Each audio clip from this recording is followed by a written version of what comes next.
Thank you. You may be seated. If you would turn, we'll be in Deuteronomy here in a moment. Deuteronomy chapter number 8. Deuteronomy chapter 8. Again, when it comes to preaching the scriptures, they talk about preaching expository message, given the context. You know, sometimes people will just take a verse and just take off with the verse, and you really don't think about where it's at. And there's a verse here in Deuteronomy chapter 8 that people often quote and use. It's verse 18 says, "But thou shalt remember the Lord thy God, for it is he that giveth thee power to get wealth, and that he may establish his covenant which he sware unto thy fathers as it is this day." And so we'll say, hey, it's God that gives you the ability to get wealth. But boy, in context, this is a very powerful scripture. And again, we talked a couple weeks ago, because we had a guest last week and stuff about money matters. And most of you that have been around here, we don't do stewardship months. We don't do stewardship campaigns. I grew up where stewardship months and stewardship campaigns were a big part of things. Honestly, back in those days, there was a lot less income in the average Bible-believing church. We are blessed. At this point, most churches have greater physical possessions, but they struggle spiritually. Back then, people didn't have hardly anything. But man, they were on fire for God. I'm just being honest with you, just observation. The 70s and 80s and going back that far, everything started changing as prosperity came along and things. And so I don't do a lot of preaching on money and funds, because God has blessed this church, and this church does amazing things with missions and with giving and generosity. This isn't about raising money or quote unquote getting people's money. This is about you having a proper relationship with money. Unfortunately, money matters. I mean, if you want to eat, you want to pay your electric bill, stick with me for a week, and some of the phone calls we get and some of the circumstances people are living in that have no income, money matters. It's kind of like the fella, he said his bank account was insufficient by one feminine flaw. He was fast on the deposit, but she was quicker on the draw. Nah, I don't know if you've had any issues. I'm in trouble now with half the crowd or better. But sometimes it works the other way. The lady is the one who's good with the money, and the guy's a little quick on spending. Nothing more exciting than a man come into my office and say, "Preacher, you need to help me settle my wife down." Well, why? Well, I went out and bought a truck. I said, "Well, did you all talk about it?" "No, I just bought it." I said, "Man, I ain't going to settle down. You need to be in trouble, buddy." That's happened more than once, too, guys. So, we need to use some wisdom. And I wish sometimes, I wish I could preach all three sermons, Wednesday night sermon, Sunday night sermon, all on Sunday morning, because there's a much bigger crowd here. And I wish young people could hear some of what we talk about with money, because the people are in a mess with money. They're in debt with money. They don't know about money. They don't have a right relationship to money. And a lot of people get their life in a big mess over something that does matter. But if we keep it in the right place. It's like one fella, he went flying with a pilot who owned his own plane, and they flew, and they were kind of flying, and they got blown off course of their flight plan, and they finally had to do an emergency landing on a desert island. And the guy said, the pilot, he was all excited, he's all worried. He said, "Man," he said, "they'll never find us." He said, "We blew way off course. They don't even know we're in this part of the water, and there's just miles and miles of ocean and hundreds and hundreds of islands. They'll never find." The other guy said, No, you just settle down. They'll find us." He said, "I don't know what you're thinking." He said, "I'm a pilot, and I know what this is all about." And he said, I filed a flight plan, and they're never going to find out where we're at." And he said, No, you don't understand." And he said, "I make $150,000 a week, and I tithe on it. My pastor will find me." Now, that's pretty bad. But I think if I had a guy making that money, I'd be looking. I'd be praying, "Lord, where's he at?" But the matter of money, we looked at Matthew chapter 6, verses 19 through 21 a couple weeks ago, and somebody said it this way: the heart fixed on God has material matters in the right order. And then we talked about the directed heart, Matthew 6, 19 through 21, but verse 21 says, "For where your treasure is, there will your heart be also." Not where your heart is, your treasure goes. Just where your treasure is, that's where your interest is, and that's where your heart's going to go. And what you'll spend your life and your funds and your existence on, that's kind of where your priorities are. Then there was a divided heart. Matthew 6:24 says, "No man can serve two masters." It goes on to the end of the verse to say, you cannot serve God and mammon. And mammon's just wealth. And so nothing wrong with having wealth. And we're going to talk a little bit more about the relationship with wealth tonight to build on this thought. But a divided heart, You can't serve God and mammon. The Bible says you'll love the one, despise the other, or despise the one and love the other. And then the third thing we looked at was the discerning heart. In Luke chapter 12, remember the guy, and it's a parable. It didn't really happen. Jesus just created the story. Somebody came and we think sometimes that the things are new, but somebody came to Jesus and said, my father died and my brother won't give me my inheritance. And I hate to tell you the things I see and I hear in funerals. Things haven't changed a lot in all this time.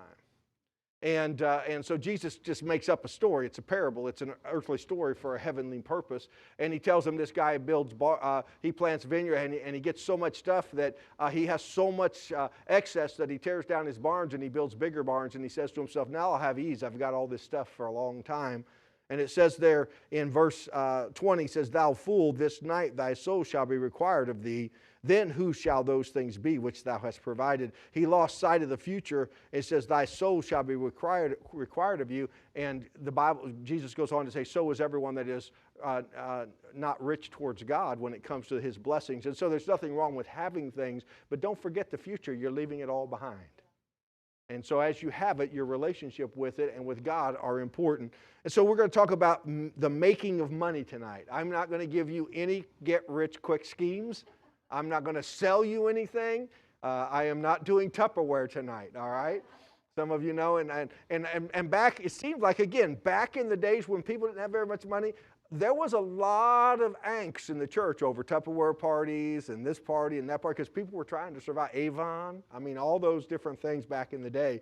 I don't see and hear a lot of that these days. I'm sure people are still doing some of that, but it's not quite as intense. But we're going to read Deuteronomy 8, 11 through 17. And again, getting it in context, and of course, we're in Genesis, just a few hundred years prior to Deuteronomy, 500 years prior. God's telling Abraham, we're going to start in chapter 12 this Sunday, I'm going to give you this land. And you get all the way to Deuteronomy. They're finally getting into the land 500 years later.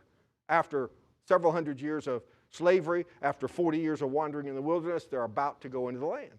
And the word Deuteronomy is second giving of the law.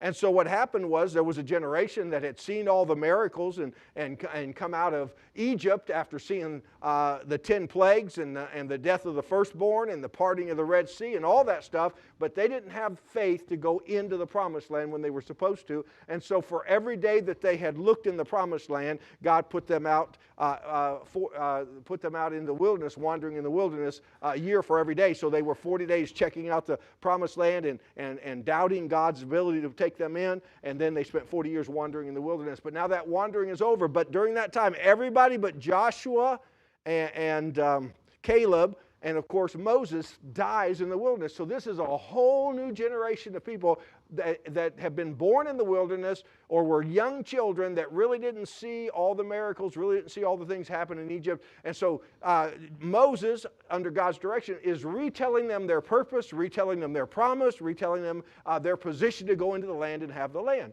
So with all that said now, God's talking to this next generation who have seen in the wilderness the serpents biting them, and they raise a brass pole and they look to the pole and they're saved from the serpents. They saw manna every day except for on the Sabbath come out so they could eat manna. They saw a rock provide enough drinking water for over 1 million people. They saw their miracles. It just wasn't the same ones that the first generation saw. All that has to be in mind for you to really grasp what God's saying to them right here in Deuteronomy chapter 8. So Deuteronomy chapter 8, verse 11, I won't even make you stand tonight because I really just want to take a real look at that. They're getting ready to go into the land. They've been wandering in the wilderness. They've heard the stories. They've seen the wilderness, but they didn't see Egypt. They didn't see the crossing of the Red Sea, or if they did, they were so young it probably wasn't impressed upon their understanding. Verse 11 says, beware that thou forget not the Lord thy God, in not keeping his commandments and his judgments and his statutes, which I command thee this day. So we know they will. We know they'll struggle with it, but he's warning them, don't do this. Don't forget what God said about going into the land. And he says, verse 12, lest when thou hast eaten and art full, and hast built goodly houses and dwelt therein. See, this isn't just in general. When you go into the land, you might backslide, or when you go into the land, you might follow their gods. He's saying when you go into the land, you're going to have more possessions than you've ever had before. You're used to wandering in the wilderness. You're used to getting your meal handed to you every morning by faith. You're used to getting water out of a rock. Now you have cities you didn't build. You have vineyards you didn't plant. You remember those statements? I mean, he tells them that. He's going to give them cities they did not build. He's going to give them vineyards they did not plant. And they're going to have these possessions, and if they're not careful, their blessings and their possession are going to cause them to be lax in their relationship with God. And so he goes on there, he says, verse 13, and when thy herds and thy flocks multiply, and thy silver and thy gold is multiplied, and all that thou hast is multiplied, verse 14, then thine heart is lifted up, and thou forget the Lord thy God. Why was their heart lifted up? It wasn't false gods here. It was their relationship to their possessions, to wealth.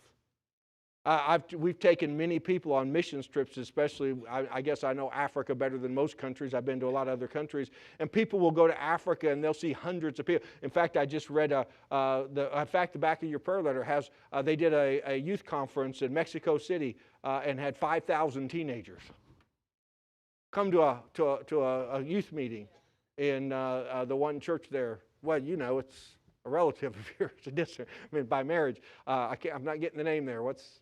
Yeah, the Winds, yeah, because the dad's pastor's there and has built a big church. But and people look at that and they go, oh man, and I've said this, when you go to Africa, man, people respond, they come out by the hundreds, they have meetings, stuff like that. But if you gave them all the possessions we had, I wonder how distracted they would get, how quickly they would get distracted. Because if you go to now again, Mexico City, it is the capital city, but if you go to Nairobi, the capital city of Kenya, it's harder to reach those people who are what we would consider successful than it is to reach the people out in the village who have very little to distract them. They'll come and go to church all day. They don't got anything else going on.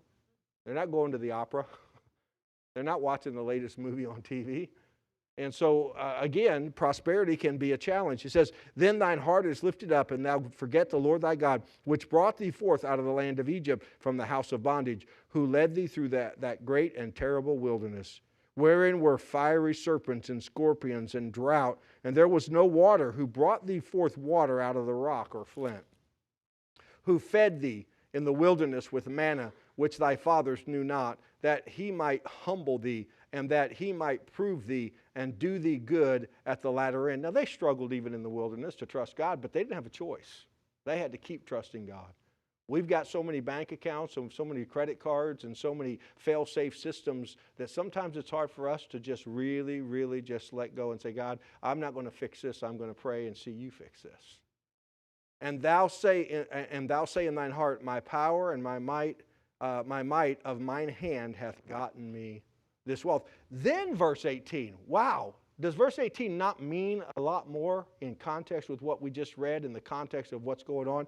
It says, but thou shalt remember the Lord thy God, for it is he that giveth thee power to get wealth, that he may establish his covenants, which he sware unto his fathers, as it is this day. I don't know, it might be good to come from money. I've never had that issue. But I think coming from poverty, I appreciate everything I have. I don't appreciate it as much as I used to. I remember coming home from Kenya 26 years ago, living over in Kenya, and we got a house in Northview, and I was like, oh man, a house, look at this house, such a big house. I've been home 26 years, I'm like, I got a little bitty house in Northview. I mean, it's amazing. Every once in a while I got to go to Africa so I can come home and appreciate what I have. I'm serious. You think I'm joking? You know, every once in a while you need to go some places right here in the United States of America. You can go to Philly.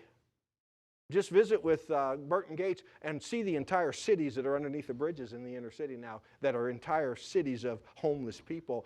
And I've said this many times. I've gone on visitation many times, been in many houses and gone home and wanted to hug my wife and just kiss her because she keeps my house a lot different than a lot of people keep their houses.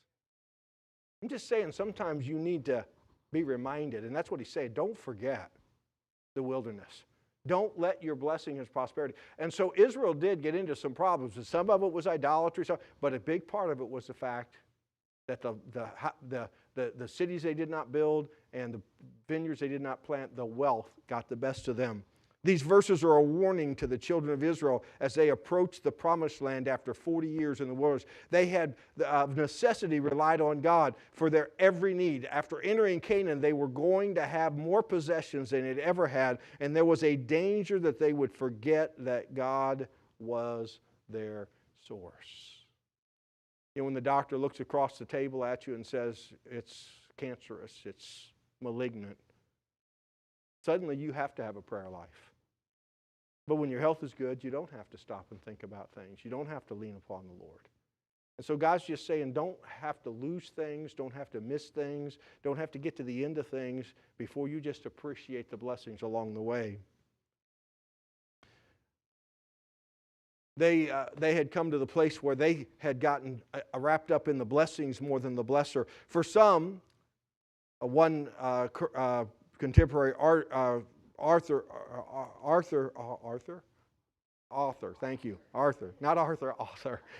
wrote, success is more difficult to handle for some people than success. I'm going to get that right. This is a rough night. Success is more difficult to handle than failure for some. And it's true. Because when you're broken and humble, God's got you where He needs you. When you're blessed and doing well, you've got to purposely remember that it's God who put you on that mountain, and it's God that's blessed you, and there's nothing wrong with that. And we're going to talk about a couple of those things here quickly in a moment. In our modern materialistic culture, we may become self-reliant and forget God's role in enabling us to make a living. What a tragedy to let our system of economics rob us of one of the most visible blessings of God in our lives, our wealth. It's one of the most daily, absolute. You wake up in the morning, and if you've got a clean bed and warm sheets and a hot shower, you ought to be laying there in the bed about half a spell. And then you get up, you climb in a nice car, and I know all of you don't have a nice, really awesome car like me, a Camry all-wheel drive, but you got whatever you got. I mean, you get excited about what you have. I do. I love my car. Sometimes I look at my car, and now this is probably one of the newer ones I've ever owned, but I look at my car and I'm just thinking to myself, Lord, there are people, I mean billions of people have lived and never owned a car, let alone a car like that. And it just get kind of exciting. I get kind of over. But you know what?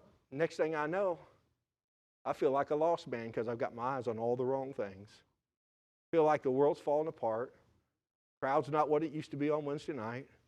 The world doesn't love Christians anymore. It's just according to what you want to celebrate, what you want to think about. So we get on CNN and we read the posts and we read the news, and man, next thing we know, we're living on the bottom as Christians. We should be living on the top side. We should be praising God for His blessings every day. Who wants to accumulate money? So we're going to play, you remember Who Wants to Be a Millionaire? I remember Mike Wilhelm was on that years ago, but Who Wants to Be a Millionaire? And we're going to play. It's only one question and only one prize, and I'm going to have, Tanner, you don't even have to come up here. You can stay right there and play, all right? You get to be the contestant. And so there's going to be one question. I guess you can use whatever. They had all kinds of stuff. You could phone a friend. You could have a lifeline. You can all that kind of stuff. Ask the crowd. I don't know if this crowd can help you here. But now, here's the question. One question. What is the worst way to get wealth? And I'm going to give you multiple choice answer. They always give multiple choice, don't they? So what is the worst way to get wealth? Hopefully you'll get this without phoning a friend, without polling the audience or any of those things. Okay, number one, working for it. Number two, inheriting. Now remember, this is the worst way to get wealth. Number three, stealing it. And number four, working as a, now you could plug some things in there, and some things we shouldn't talk about in public tonight, in ways to get wealth that I wouldn't want to do that, I can think of a lot of things I wouldn't want to do to get wealth, but and I wouldn't want to be a roofer every day of my life. I wouldn't want to be a roofer in Florida. All right, did I get an amen right there? Different things like that. A lot of ways you don't want to do that. So what is the worst way to get wealth? Working for it, inheriting it, or stealing it? Those are really the questions. Working for as thing is like number one. So which would you say? Working for it, inheriting it, or stealing it? Is that your final answer? All right, he puts his final. Now listen, that's our simple outline tonight. Are you going to work for it, inherit it, or steal it? There are ways of making money. That's what we're talking about tonight, making money. And the Bible says two of them are fine. One of them we need to be careful about as Christians in our relationship to money. So the first thought is permission to prosper. Permission to prosper. That's what we talk in verse 18. He says, "But thou remember the Lord thy God, for it is He that giveth thee power to get wealth, that He may establish His covenant, which He sware unto thy fathers, as it is this day." So God gives you the ability. And you say, "Well, no, I worked hard." Yeah, but if you were crippled from birth, if you'd had a terrible accident and broke your neck and you were quadriplegic, if you'd have been born blind. So, I mean, it doesn't take a lot of meditation to understand, no, if you're working hard, God gave you the wisdom, God gave you the physical health, God put you in the country where you would have opportunity to do that. So at some point, God still has a big part in the wealth that you're making. So he says there, he giveth thee power to get wealth. And so God gives us permission to prosper. You know, sometimes there's this, because of an overreaction to the health and prosperity gospel, we think, well, a Christian that loves God will be poor. No, God blesses. And so according to this verse, should we accumulate money? Well, far from being wrong, the accumulation of wealth through honorable means is a blessing given by God himself. So your paycheck is a blessing from God. You don't look at money. 1 Timothy chapter 6 never tells you to look at money as an evil thing. It tells you to keep the right relationship with it. God can be blessed and glorified. People can be helped. God wants to make his people wealthy so they can bless other people and so they can be busy serving the Lord. Does this verify, or does this verse 18 there of chapter 8, justify a drive to be wealthy? There's a difference when God blesses and God makes you wealthy and you work hard. But you know, if you're a workaholic and you ignore your family and you ignore your marriage and you ignore other people's souls because you're so busy making money, you see, money's not the problem there. It's your relationship to it. So you have permission to prosper. You do not have permission to seek wealth alone and make wealth a priority.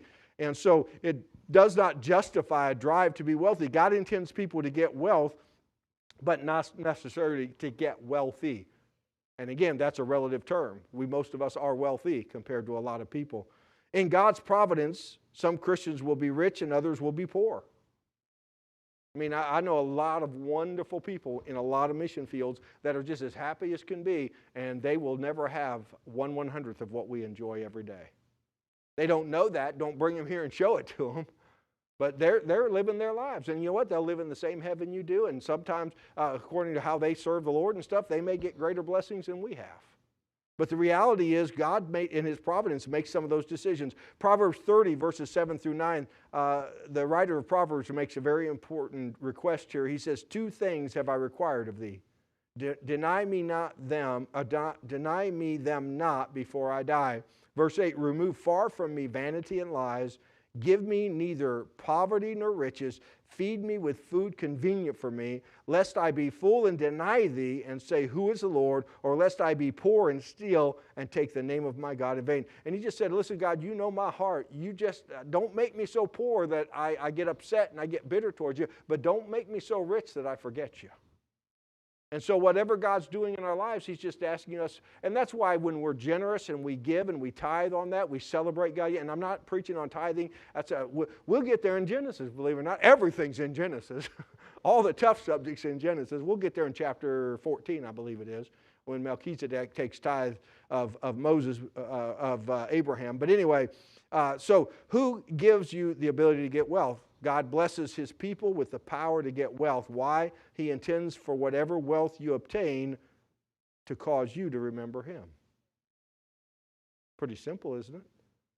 Every time I get money, it's not so I love money. Every time I get blessings, it's not so I love blessings. Every time I'm blessed, I love God a little bit more. I'm a little more excited about what God's done. I'm a little more humbled, a little more grateful. That's all he's telling the children of Israel. You're going to go in there and you're going to occupy cities. You haven't had cities. You were slaves. Then you were in the wilderness. Now you're going to have walled cities. I don't begrudge you the walled cities. I just hope that you'll remember who gave them to you. And you'll always keep me ahead of the things that I bless you with. God gave them, some might say, I've earned my money through hard work. God didn't give me anything, but God gave them the health, the talent, the ability, the opportunity to work. So does Deuteronomy 8:18 tell you how you can accumulate wealth? It really doesn't. It just says God has given you the ability. It doesn't tell you exactly how, what ability. Usual way of making money is through labor. However, the children of Israel gained their wealth largely as a gift. Verse 10 there, we didn't read it. It was a verse before we started. It says, when thou hast eaten and are full, and then thou shalt bless the Lord thy God for the good land which he hath given thee. So before he starts warning them against it, he said, listen, when you get in there and you get all this good stuff, it ought to cause you to rejoice and celebrate me. Whatever honorable means God may allow, the wealth should be received with thanksgiving. And so our relationship is God gives us permission to prosper as long as makes us more thankful for Him and we don't get caught up just with the blessings. Secondly, willing to work. Willing to work. If you have your Bibles there, we'll read quickly Proverbs chapter 6. And we all know this is in the Bible. Go thou to the ant, and find out how the ant works and all that good stuff. My wife would not want to be in here for any messages that have anything to do with ants. They've been trying to take over our house, and so they have been busy. That little bitty house I have in Northview, it's got an ant problem. But anyway, it says, verse 6, go to the ant, thou sluggard. Sluggard is just a lazy person who won't get up and get going. So go to the ant, thou sluggard, consider her ways, and be wise, which having no guide, overseer, or ruler, provideth her meat in the summer, and gathereth her food in the harvest. How long wilt thou sleep, O sluggard? When wilt thou arise out of thy sleep? Get a little sleep, a little slumber, a little folding of the hands to sleep. So shall thy poverty come as one that traveleth, and thy want as an armed man. And so this is the idea of being willing to work. Learn hard work from the ant, or suffer the consequences of the sluggard. Now, there's a lot of people, I hear this, I don't even want to go into all this, but people talk about the people, these young people, they'll come to work, they'll do the training, and 2 months later, they get a couple paychecks and they're gone. They don't want to work. They do want a paycheck, but they don't really want to work. And God says, listen, your relationship to money is, you're not entitled, you ought to earn it. You ought to labor for it. Now, I know it's hard sometimes. I mean, I remember clear back, I was a bus boy. I mean, I was 16, 17 years of age, and I'm collecting up dishes, and sometimes I was a dishwasher at the Bonanza steak place, and you know me, I'm competitive, man. I'm cleaning the tables, and we're washing the dishes, and I want to stay ahead, and there's guys there running the machine. I mean, it would just strain them to walk over to someplace else and pick something up. And so I'm running around getting everything, and then the manager comes back, we're getting behind on the dishes. And it was tough because I'm like, well, why? You're paying me the same you're paying that guy? So what happens then is the labor force starts getting lazier. Well, if they're not going to work, I'm not going to work. Well, let me tell you something. I work for income, but I never was supposed to work for the money. I was supposed to work so I could labor to honor God. And so I never learned to slow down in being a bus boy or doing a project or something like that, because the reality is it's about competing with the fact I'm supposed to labor for it. You get that relationship, and you won't let the rest of the world determine how hard you work and how much you could be dependent on and what your reputation is. And I don't mean you have to work yourself to death. Some of us have to learn that as you get older. But I'm saying you still need to work and labor. Because the Bible tells you, go look at the ant. They're willing to work. They're willing to put in the effort. The ant is personally diligent in verse 7, planning and preparing in verse 8. The sluggard is sluggish, lazy, slips into poverty. Verse 10 and 11, yet a little sleep, a little slumber, a little folding of the hands to sleep, so shall thy poverty come. I like when people just come by and they just say, well, this is going on, that's going on, I don't have any money, can you just buy me gas? And I'm like, well, how come you're not working out? I mean, it's just like, I didn't do that. Why is it my fault? And I understand when people are down. I'm all for helping people get up, but if you're helping people to stay down, that's not helping them. And so you're afraid to help people now because you're not sure if anybody's trying to get up anymore. And the problem is, if we're not careful, we'll get sucked into it. Getting paid way too much for way too little productivity because everybody else is doing that. And so we need to have that right relationship. Be busy. 2 Thessalonians 3:10 through 12 says, for even when we were with you, Paul speaking to the church at Thessalonica, this we commanded you, that if any would not work, neither should he eat.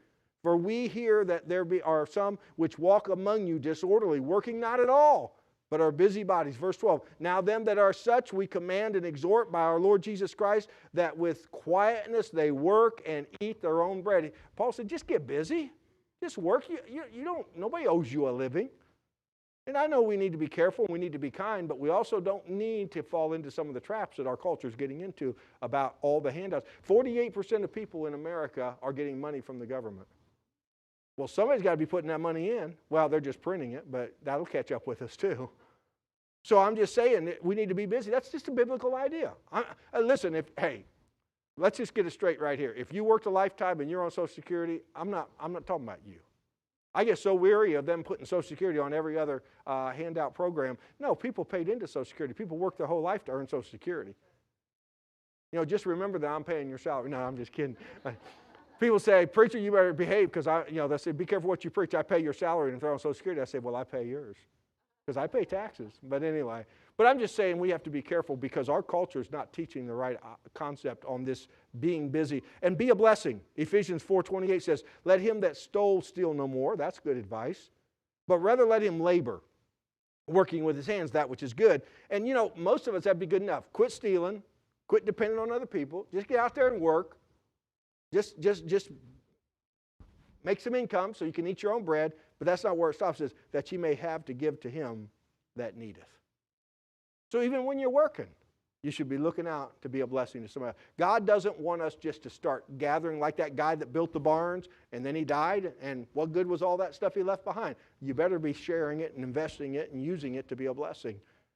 Work may involve your hands, your sweat of your brow, exercise of your intellect. Money may be made honorably through diligent work in any of these forms. And then stewarding to share. Here's an interesting concept. In the Scripture, there's a lot about inheritance. As I said, I didn't inherit anything. I literally had to help pay for both of my parents' funeral, and that's fine. I hope to leave something behind. If I live long enough, I'll spend all my girls' inheritance, but that's okay. But I plan to leave some things behind for them. Luke chapter 15, verses 11 through 13, you know the prodigal son. And he said, a certain man had 2 sons, and the younger of them said unto his father, Father, give me the portion of the goods that falleth to me. And he divided them unto them his living. And not many days after, the younger son gathered all together and took his journey into a far country, and there wasted his substance with riotous living.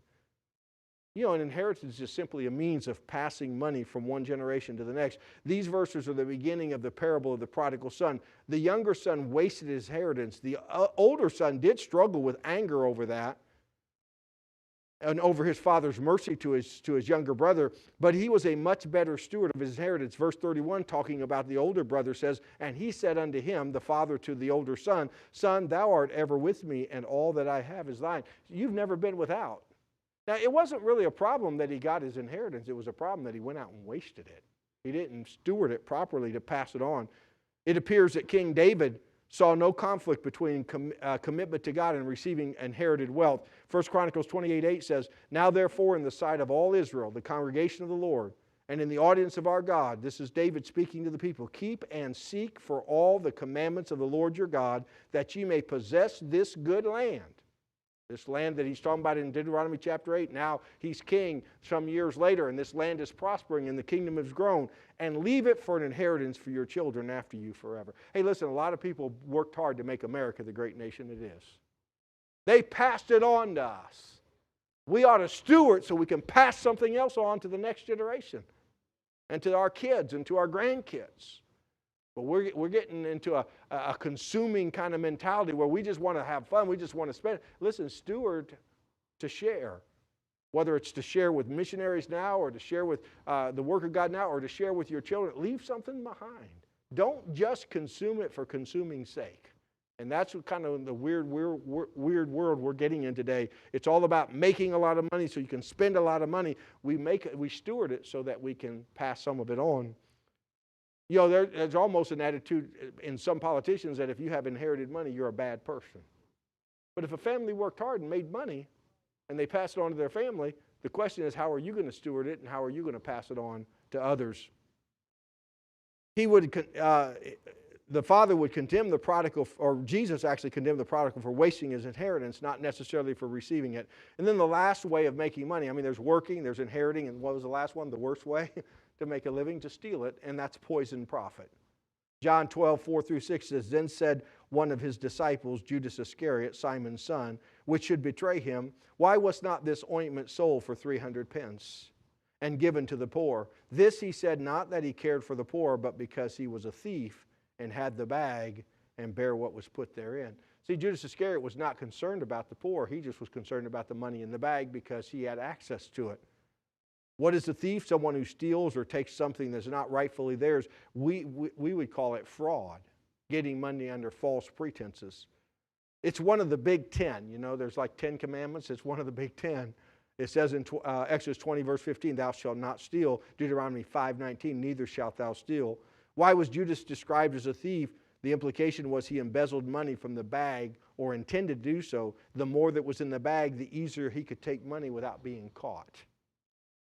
Other forms of fraud or thievery, money obtained by unjust treatment of others. Malachi 3:5 warns, "And I will come near to you to judgment, and I will be a swift witness against the sorcerers and against the adulterers and against false swearers and against those that oppress the hireling and his wage and the widow and the fatherless and that turn aside the stranger from right, and fear not me, saith the Lord of hosts." God said, you better be careful if you take advantage of other people to make your profit.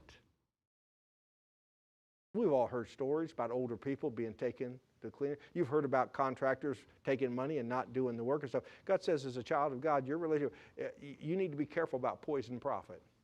If you got it on fraud, it's better for you to suffer loss than to lose your testimony, your reputation, and God's blessing when it comes to money. Money obtained by unjust treatment of God. Malachi 3:8 says, "Will a man rob God? Yet ye have robbed me, but ye say, wherein have we robbed thee? In tithes and offerings." Some people, they take what belongs to God and they use it. That's fraud. That's thievery. And I'm not here to preach again tonight to preach on tithes, but it's in the scriptures. He said, don't take the honor that belongs to me by taking the funds that I want to use for my kingdom and for my glory. So here's some thoughts as we'll close tonight. When you talk about fraud, talk about making money as a child of God, these are things we don't want to talk about anymore, but they need to be talked about. How about sales? Do the products I sell contribute to godly living?